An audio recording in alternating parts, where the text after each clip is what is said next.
नमस्कार दोस्तों, हमारे YouTube चैनल यादगार स्टोरी पर दिल से स्वागत है।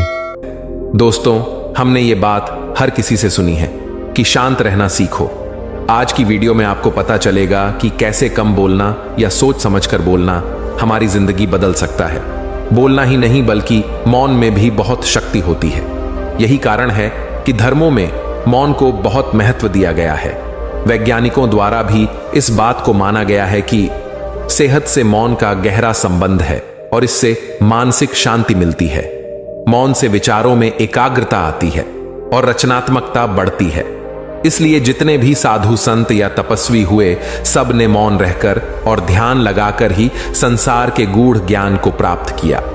हमारे जीवन में एक नहीं बल्कि बहुत सारे दुखों का कारण बोलना ही है, क्योंकि हमारी समस्या यही है कि हम चुप नहीं रह सकते। हमेशा कुछ ना कुछ बोलते ही रहते हैं और आपके बोलने के कारण ही आधे से ज्यादा दुख निर्मित होते हैं। परिवार में कलह क्लेश का कारण भी हमारा बोलना ही होता है। आप जितनी भूख उतना भोजन खाते हैं, जितनी जरूरत उतना कार्य करते हैं, लेकिन क्या आपने इस बारे में कभी सोचा है कि आप कितना बोलते हैं? क्या आप उतना ही बोलते हैं जितनी आवश्यकता है, या अनावश्यक ही सारे दिन बोलते हैं? इस बारे में कभी अकेले बैठकर जरूर सोचिए कि आज आपने दिन भर में कितना बोला, क्या बोला और सबसे जरूरी कि क्यों बोला। इनमें से कितनी बातें जरूरी थीं और कितनी अनावश्यक। मनुष्य की प्रवृत्ति ऐसी ही है कि वह अपने मन में चल रही बातों को दूसरों को सुनाना चाहता है और दूसरा भी आपके साथ ठीक वही काम करता है। ये बातें किसी अन्य या तीसरे व्यक्ति से संबंधित हो तो सुनने सुनाने का काम और भी दिलचस्पी से होता है। आप फिर जब कभी भी बैठते हैं तो इन्हीं बातों को फिर से दोहराया जाएगा और फिर से इन्हीं बातों पर विचार करेंगे। यह सुनने सुनाने का माहौल जीवन भर चलता रहता है और इस तरह से आप खो देते हैं अपना कीमती समय, अपना जीवन, अपनी सोच समझ और वो कीमती पल जिसमें बहुत कुछ किया जा सकता है और जिसमें आनंद प्राप्त किया जा सकता है। इसलिए इस सुनने सुनाने के माहौल से बाहर निकलें। क्या है मौन की शक्ति? जब तक हम बाहर की ओर बोलते रहेंगे, हमारे भीतर अशांति रहेगी। जिस दिन हम मन से चुप हो जाएंगे तो तब बाहर हमारे मुख से कुछ भी निकले, हम शांत ही रहेंगे। दुनिया में जितनी बुराइयां हैं, परिवार में क्लेश हैं, पति पत्नी में विवाद है, सब बोलने के कारण ही होते हैं। हम चुप रहना नहीं चाहते हैं, हमेशा सुना देना चाहते हैं, लेकिन व्यर्थ का बोलना ऊर्जा का नष्ट होना है। इसलिए जितने भी बुद्धत्व, साधु और संत हुए, वे एकांत की ओर गए, क्योंकि उन्हें अधिक बोलना ना पड़े और अधिक सुनना ना पड़े। महावीर ने 12 वर्ष और महात्मा बुद्ध ने 10 वर्ष मौन रहने के बाद ज्ञान प्राप्त किया। महर्षि रमण और चाणक्य भी मौन के उपासक थे। लेकिन आप इस संसार में रहकर भी एकांत रह सकते हैं। इसके लिए आपको अपनी उन ऊर्जाओं को बचाना होगा जिसे आप व्यर्थ के शब्दों में नष्ट कर देते हैं। इसलिए उतना ही बोले जितना जरूरी हो। इसे एक कहानी के माध्यम से समझने की कोशिश करते हैं।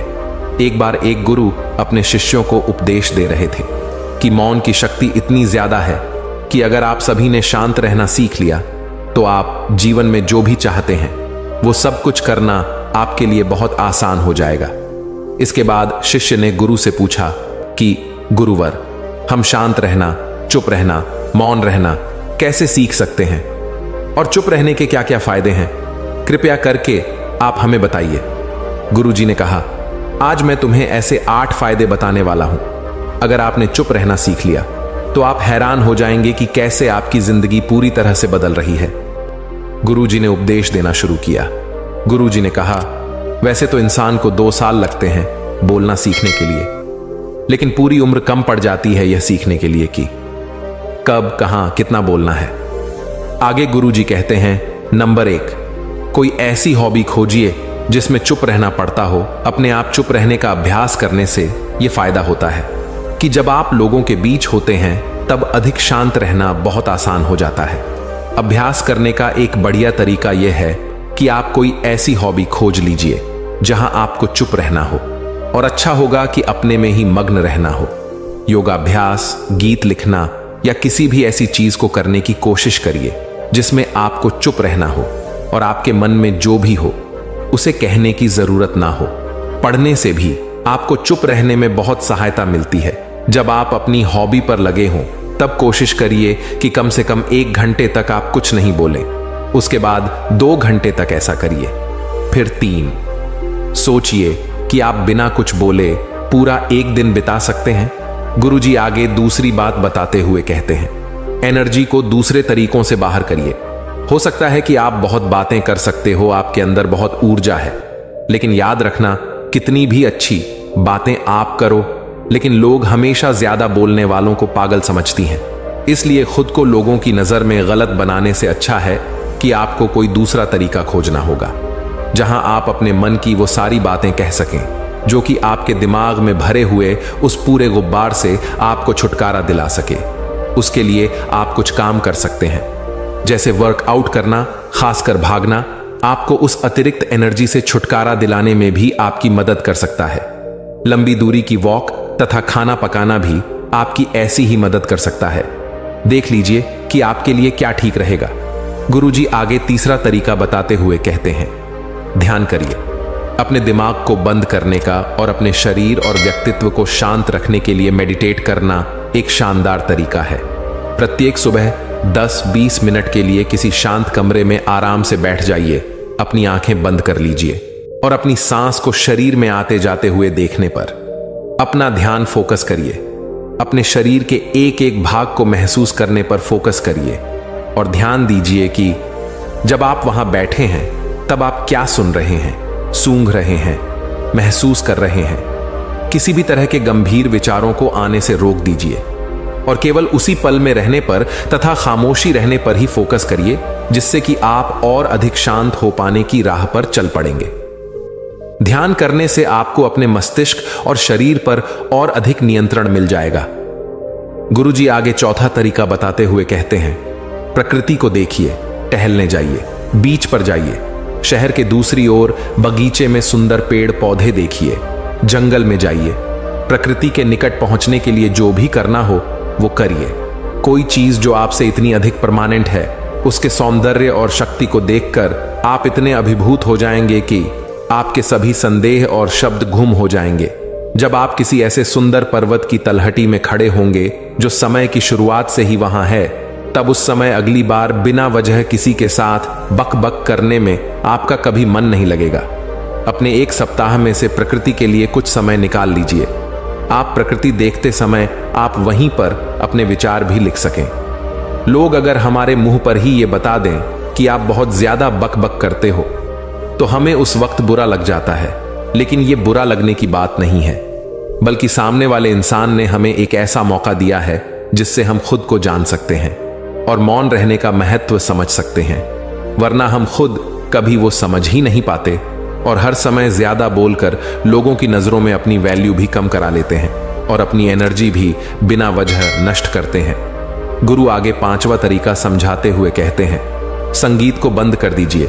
बेशक संगीत साथ रहने से आपको पढ़ने, दौड़ने या काम पर जाने के लिए मजा आ सकता है, मगर संगीत से वो अतिरिक्त शोर बन सकता है, जिसके कारण आप कुछ अधिक बातूनी हो सकते हैं। क्लासिकल संगीत तो तब भी ठीक हो सकता है, मगर लाउड संगीत जिसमें चलते हुए शब्द हों, उनसे ऐसा शोर बन सकता है जो आपके दिमाग में चक्कर काटता रहेगा और जिसके कारण आपको नहीं लगेगा कि वह दिन आपके नियंत्रण में है या आप शांत हैं, क्योंकि हम वो ही बनते हैं जैसा हम देखते हैं, सुनते हैं, पढ़ते हैं। गुरुजी आगे 6ठा तरीका बताते हुए कहते हैं, खुद को समय दीजिए। अगर आप स्वाभाविक रूप से बातूनी व्यक्ति हैं, तब आप रातों रात तो चुप रहने वाले व्यक्ति नहीं बन जाएंगे, परंतु अगर आप प्रतिदिन कोशिश करेंगे कि थोड़ा कम बोलें, उन हॉबीज और गतिविधियों में अपना ध्यान लगाएं जिनमें आपको चुप रहना होता है और अच्छे वक्ता होने की जगह अच्छा श्रोता होने पर फोकस करेंगे, तब शायद आप अपनी कल्पना से जल्दी ही अधिक शांत और चुप हो सकेंगे। इसलिए आराम से बैठिए, धैर्य रखिए और दिमाग में चल रहे विचारों के प्रति जागरूक रहिए और उन विचारों को बिना वजह ज्यादा बोलकर अपनी ऊर्जा नष्ट ना करें। गुरुजी आगे समझाते हुए कहते हैं, 7वीं बात, प्रत्येक दिन या हफ्ते के अंत में अपनी लिखने की आदत डालिए। इससे आपको उन अतिरिक्त विचारों को लिखने में सहायता मिलेगी और बिना अपने घनिष्ठ दोस्तों को उस बारे में सब कुछ बताए ही आपको ऐसा लगेगा कि आपके दिल से बोझ उतर गया है।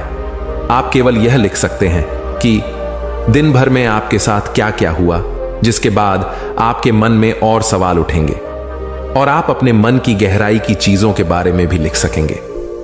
अगर आप प्रतिदिन एक पेज भी लिखेंगे, तब भी आप यह देखकर चकित होंगे कि आप कितने शांत हो गए हैं। आगे गुरु समझाते हुए आखिरी और 8वीं बात बताते हुए कहते हैं, अपनी सांस पर फोकस करिए। अगर आपने सब कुछ करके देख लिया, लेकिन फिर भी अगर आप सचमुच में बेचैन हो रहे हैं और बिना किसी कारण के किसी से बातें करना शुरू ही करना चाहते हैं, तब बस अपनी सांस पर फोकस करिए। अपनी सांस के आने और जाने पर ध्यान दीजिए और कोशिश करिए कि आप और गहरी सांसें लें और ध्यान से सुनिए कि आपके आसपास क्या हो रहा है। आप जो भी कहने के लिए इतने बेचैन हैं, उसकी जगह आप क्या सोच और महसूस कर रहे हैं, उस पर फोकस करिए। इस तकनीक से आप शांत हो सकेंगे और आप देख सकेंगे कि बिना वजह की बातें करना इतना भी महत्वपूर्ण नहीं है। इतना कहकर गुरुजी शांत हो गए और शिष्य भी गुरुजी की सीख समझ गए थे। दोस्तों, आशा है आज की वीडियो से आपने बहुत कुछ सीखा होगा। इस वीडियो को जरूर शेयर करें और अपनी लाइफ को और बेहतर बनाने के लिए इस चैनल को जरूर सब्सक्राइब कर लीजिए। हमेशा खुश रहिए। धन्यवाद। थैंक यू दोस्तों। हमेशा ऐसा ही वीडियो पाने के लिए हमारे चैनल यादगार स्टोरी को जरूर सब्सक्राइब कर दें।